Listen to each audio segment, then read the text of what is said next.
Welcome back to the Daily Nugget, Daily Property Insights. One question, 20 minutes or less, 7 days a week. Myself, Lawrence Lotze, and today joined by Andrew Armstrong, a mortgage specialist and a fellow property investor. And AJ, question to you today is the debt to income ratio, or a ratio banks look at depending on how much they want to give to you, depending on how much you ask them for. And there's sort of rumblings at the moment that there could be a rule implemented to guide banks on what they can and can't do depending on your income. Yeah, absolutely. There's it's certainly one of those questions that I've been waiting for, and it has been talked about for over a year now. But we're getting closer to a deadline where a lot of the banks have to put in force or some of the considerations from a Reserve Bank about these debt to income ratios. So what is a debt to income ratio? Essentially, it's a multiplier of how much debt you have versus how much income is coming in. So what it is it's talked about a proposal of 6 times your income being able to being the maximum amount you can borrow. So lots of people go, well, what is my income? I get income from salary and wages. I get income from rent. How does that all look?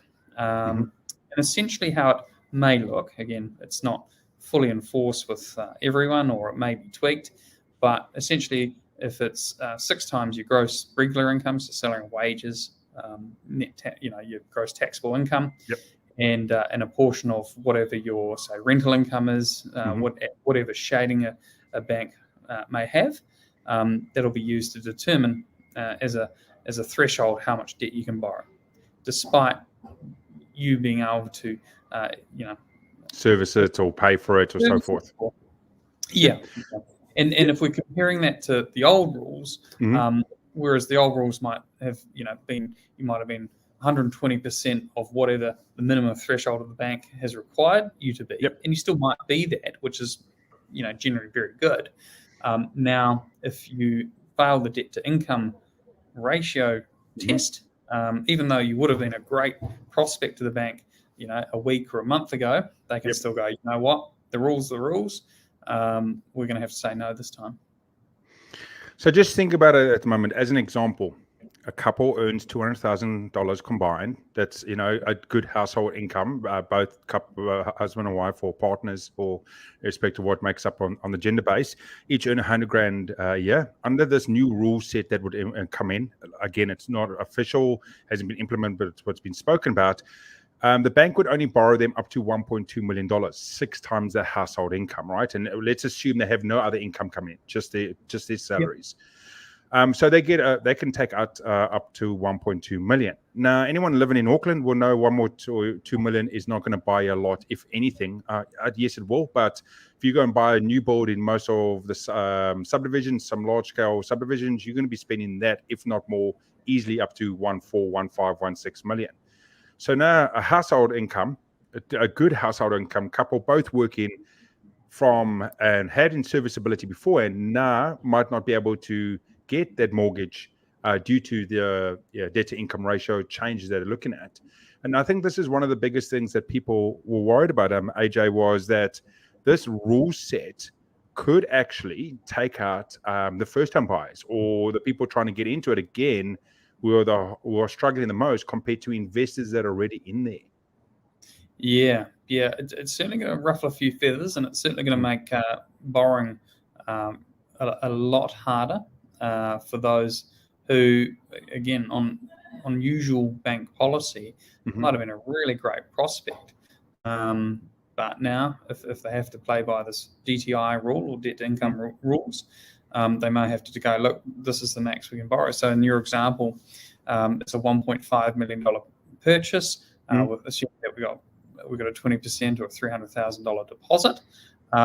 Whereas, a month ago, it might have been a $2 million purchase with our 20% deposit there, so $400,000. Let's assume they got whatever we need for deposit. So it's certainly going to change the landscape of what's being purchased. Of course, we're waiting for a lot more clarity come the deadline about what the rules are actually going to be. But lots of banks like to just make sure that they've got everything in place well in advance, so that they're not going to be overstepping the mark come crunch time.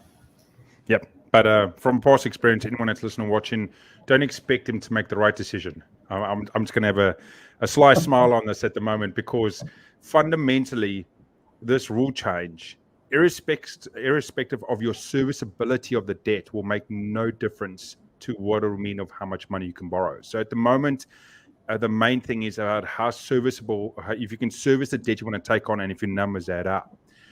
This one will be a clear line in the sand and fundamentally say, if your number is A, 6 times A is all we're going to give you. I don't care what else you can service and everything else. That is the rule set. So it's going to be a definitely an interesting one, and make a struggle for some when it comes in. I think a big struggle, and the market will take a big change when it gets implemented.